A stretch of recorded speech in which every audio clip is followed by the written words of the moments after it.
ఇక రాహుల్ సోనియాకు 142 కోట్ల లబ్ధి. నేషనల్ హెరాల్డ్ మనీ లాండరింగ్లో వారికి అనుచిత ప్రయోజనం. యంగ్ ఇండియా మోసపూరిత సంస్థ కాంగ్రెస్కు ప్రజలిచ్చిన వివరాలను ప్రైవేట్ ఆస్తిగా మార్చే ఏర్పాటు. ఢిల్లీ కోర్టులో ఈడీ కేసు డాక్యుమెంట్లు 5000 పేజీలు ఉన్నాయి. మా స్పందన తెలిపేందుకు సమయం ఇవ్వండి. అభిషేక్ సింఘ్వి జూలై 2-8 దాకా రోజువారీ విచారణ జరుపుతామన్న కోర్టు. నేషనల్ హెరాల్డ్ పత్రికకు సంబంధించిన మనీ లాండరింగ్ వ్యవహారంలో కాంగ్రెస్ అగ్రనేతలు సోనియా గాంధీ, రాహుల్ గాంధీ 142 కోట్ల అనుచిత ప్రయోజనం పొందారని ఎన్ఫోర్స్మెంట్ డైరెక్టరేట్ ఈడీ తెలిపింది. కాంగ్రెస్ పార్టీకి ప్రజలిచ్చిన వివరాల్ని ప్రైవేట్ ఆస్తులుగా మలుచుకునేందుకు యంగ్ ఇండియా కంపెనీని ఏర్పాటు చేశారని, నిజానికి అదొక మోసపూరిత కంపెనీ అని పేర్కొంది. బుధవారం ఢిల్లీ రౌజ్ అవెన్యూ కోర్టు ప్రత్యేక జడ్జి విశాల్ గొన్నె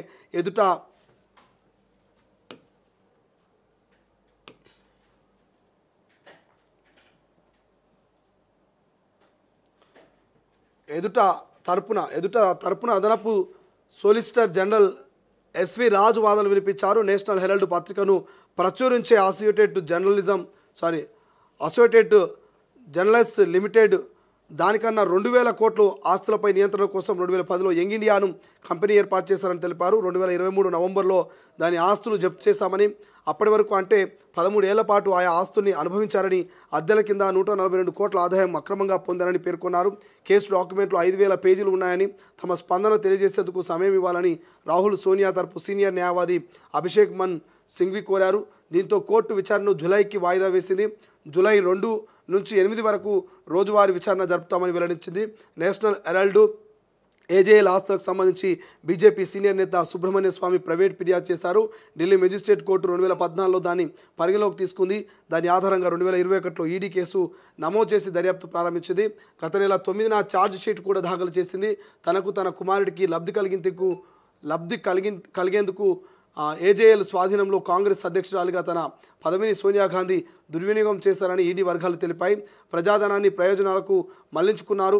యంగ్ ఇండియాను ఏజేఎల్లో చోటు చేసుకున్న పరిణామాల గురించి తమకు తెలియదని సోనియా రాహుల్ విచారణ సందర్భంగా తెలిపారు. కానీ రాహుల్ సోనియా క్రియాశీల సహకారం ఆదేశాల లేకుండా ఏజేఎల్ యంగ్ ఇండియాలోనూ నిధుల ప్రవాహానికి ఆస్కారమే లేదు అని ఛార్జ్ షీట్లో ఈడీ స్పష్టం చేసినట్లుగా ఈ వర్గాల ద్వారా తెలిసిందంటూ ఒక వార్త కనిపిస్తుంది. సో మొత్తం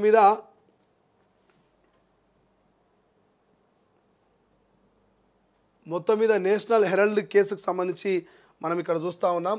సో నేషనల్ హెరాల్డ్ కేసుకు సంబంధించి గతంలో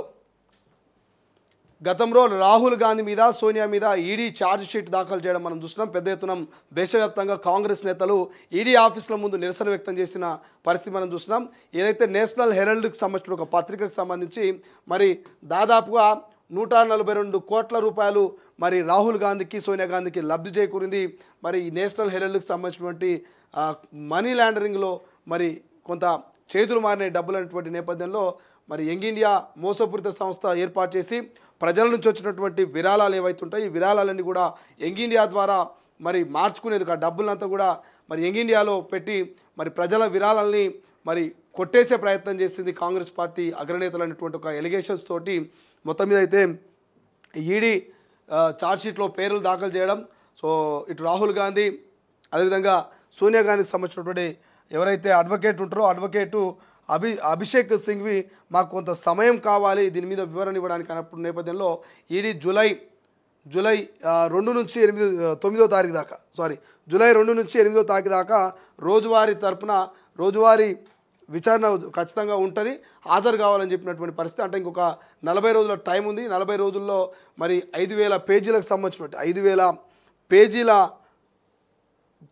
కేసుకు సంబంధించిన డాక్యుమెంట్లు 5000 పేజీలు ఉన్నాయట. సో ఈ 5000 పేజీల డాక్యుమెంట్లకు సంబంధించి పూర్తి స్థాయి ఇన్ఫర్మేషన్ అంతా తీసుకొని దాని మీద బ్రీఫ్గా అనాలిసిస్ చేసుకొని మరి జూలై 2 నుంచి 8వ తారీఖు దాకా అయితే రాహుల్ గాంధీ ఇటు సోనియా గాంధీ ఇద్దరు ఈడీ ముందు మళ్ళీ విచారణకు హాజరు కావాల్సినటువంటి అవసరం ఉన్నది. చూద్దామా నిజంగానే 142 కోట్ల రూపాయలు సోనియా రాహుల్కి లబ్ధి జరిగిందా, మనీ లాండరింగ్కి సంబంధించి జరిగిందంటూ ఈడీ పెట్టిన ఛార్జ్ షీటు, ఈ కేసు, ఈ కథ మరి భవిష్యత్తులో చూడాలి ఏడు దాకా పోతుంది ఏం కథ అనేది. బట్ బీజేపీ మాత్రం పక్కా అవినీతికి పాల్పడ్డ రాహుల్ గాంధీ, సోనియా గాంధీ పక్కా మరి అక్కడ కోట్ల రూపాయలు చేతులు మారినాయి, మరి ఎట్టి పరిస్థితుల్లో రాహుల్ గాంధీకి సోనియా గాంధీకి తెలియకుండా ఇన్ని కోట్ల రూపాయలు యంగ్ ఇండియాకు మళ్ళడం కావచ్చు, ఇటువంటి మనీ లాండరింగ్ జరగడం మాత్రం ఖచ్చితంగా జరగదంటున్నారు. మరి సోనియా గాంధీ రాహుల్ గాంధీ ఏమో మాకేం తెలియదు, మాకు తెలియకుండానే ఇదంతా జరిగిందని వాళ్ళు చెప్తున్నారు. చూద్దాం ఏం జరుగుతుందో నిజం.